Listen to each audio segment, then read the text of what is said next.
नमस्कार, जी न्यूज के इस खास कार्यक्रम महाराष्ट्र एक कदम आगे में आपका बहुत बहुत स्वागत है। इस कार्यक्रम के जरिए हम जानेंगे महाराष्ट्र की उन अहम खबरों को जो आम लोगों के लिए खास मायने रखती है। मुंबई और पुणे के बीच सफर करने वालों के लिए बड़ी खुशखबरी, मिसिंग लिंक प्रोजेक्ट के उद्घाटन के दोनों शहरों के बीच की दूरी और समय कम हो गया। मुख्यमंत्री देवेंद्र फडणवीस ने इसका लोकार्पण करते हुए इसे कनेक्टिंग लिंक नाम दिया। मुंबई और पुणे का सफर अब और भी आसान और रफ्तार भरा होने जा रहा है। महाराष्ट्र दिवस के शुभ अवसर पर यशवंतराव चौहान मुंबई पुणे एक्सप्रेसवे क्षमता विस्तार के तहत मिसिंग लिंक प्रोजेक्ट का उद्घाटन और शिलान्यास किया गया। मुख्यमंत्री देवेंद्र फडणवीस के हाथों हुए इस उद्घाटन समारोह में राज्य के उप मुख्यमंत्री एकनाथ शिंदे और उप मुख्यमंत्री सुनेत्रा पवार भी शामिल हुए। इस प्रोजेक्ट के पूरा होने से मुंबई पुणे के बीच की दूरी 6 किलोमीटर कम हो गई है, जिससे यात्रियों का करीब 30 मिनट का समय बचेगा। मुख्यमंत्री फडणवीस ने इसे एक ऐतिहासिक प्रोजेक्ट बताते हुए कहा कि ये सिर्फ 2 शहरों को नहीं बल्कि लोगों के दिलों को जोड़ने वाली कनेक्टिंग लिंक है। महाराष्ट्र के नाम एक और शानदार वर्ल्ड रिकॉर्ड दर्ज हुआ। मुंबई पुणे एक्सप्रेसवे पर बनी लोनावला टनल को दुनिया की सबसे चौड़ी टनल के रूप में Guinness book of world records में जगह मिली, जो सुरक्षा के मामले में नंबर 1 है। लोनावला के पहाड़ों को चीरकर बनाई गई दुनिया की सबसे अनोखी सुरंग 22.33 मीटर चौड़ी इस सुरंग का नाम अब Guinness book of world records में दर्ज हो चुका है। खोपोली एग्जिट से सिंहगढ़ इंस्टीट्यूट तक बनी इस सुरंग में सुरक्षा के बेहद कड़े और आधुनिक इंतजाम किए गए हैं। सुरंग के अंदर किसी भी आपात स्थिति से निपटने के लिए एडवांस फायर फाइटिंग और वाटर मिस्ट सिस्टम लगाया गया है।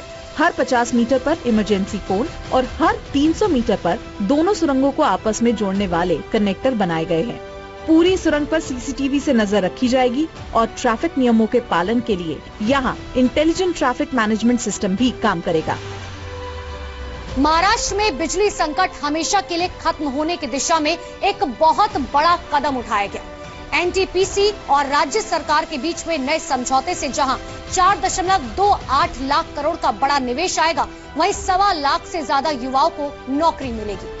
महाराष्ट्र सरकार के जल संसाधन विभाग और एनटीपीसी के बीच पंप स्टोरेज जल विद्युत परियोजनाओं के लिए एक नए और संशोधित समझौते पर हस्ताक्षर किए गए। इस मेगा प्रोजेक्ट के तहत राज्य में स्वीकृत कुल 60 परियोजनाओं से 82,015 मेगावाट बिजली का उत्पादन किया जाएगा। इस ऐतिहासिक समझौते से महाराष्ट्र में करीब 4,28,000 करोड़ रुपए का भारी भरकम निवेश आएगा। इस निवेश से न केवल राज्य में बिजली की कमी दूर होगी, बल्कि करीब 1,31,000 युवाओं के लिए रोजगार के नए अवसर भी पैदा होंगे। ठाणे के लोगों का सफर अब बेहद शानदार और प्रदूषण मुक्त होने जा रहा है। उप मुख्यमंत्री एकनाथ शिंदे ने शहर की पहली इलेक्ट्रिक डबल डेकर बस को हरी झंडी दिखा दी, जिसमें एक साथ तकरीबन 100 लोग सफर कर सकेंगे। ठाणेकरों का सफर अब और भी आरामदायक और शानदार होने जा रहा है। उप मुख्यमंत्री एकनाथ शिंदे ने ठाणे की पहली इलेक्ट्रिक डबल डेकर बस का लोकार्पण किया। इस मौके पर उन्होंने खुद नगर निगम भवन से लुईसवाड़ी तक इस बस में यात्रा कर सुविधाओं का जायजा लिया। इस आधुनिक बस में कुल 65 यात्रियों के बैठने और 33 यात्रियों के खड़े होकर सफर करने की क्षमता है। शुरुआती चरण में ये बस 3 हाथ नाका से गायमुख मार्ग पर चलेगी। खास बात यह है कि ये पूरी तरह पर्यावरण के अनुकूल है और जल्द ही ठाणे परिवहन के बेड़े में ऐसी 9 और बसें शामिल की जाएंगी, जिससे प्रदूषण से बड़ी राहत मिलेगी। महाराष्ट्र में जापानी निवेश और विकास को नई रफ्तार मिलने जा रही है। जापान की महावाणिज्य दूत हितोमी सातो ने उप मुख्यमंत्री सुनेत्रा पवार से मुलाकात कर ऑटोमोबाइल, खेती और शिक्षा के क्षेत्र में मिलकर काम करने पर अहम चर्चा की। महाराष्ट्र के विकास और विदेशी निवेश को बढ़ावा देने के लिए लगातार प्रयास जारी हैं। इसी कड़ी में जापान की महावाणिज्य दूत हितोमी सातो ने उप मुख्यमंत्री सुनेत्रा पवार से मुलाकात की। इस बैठक में महाराष्ट्र और जापान के संबंधों को नई ऊंचाई पर ले जाने के लिए कई महत्वपूर्ण विषयों पर सकारात्मक चर्चा हुई। बैठक में मुख्य रूप से राज्य के ऑटोमोबाइल और मैन्युफैक्चरिंग सेक्टर में जापानी निवेश बढ़ाने पर बात की गई। इसके अलावा दोनों नेताओं के बीच पर्यटन, खेल, कृषि और शिक्षा के क्षेत्र में आपसी सहयोग बढ़ाने और सांस्कृतिक आदान प्रदान को मजबूत करने पर भी सहमति बनी।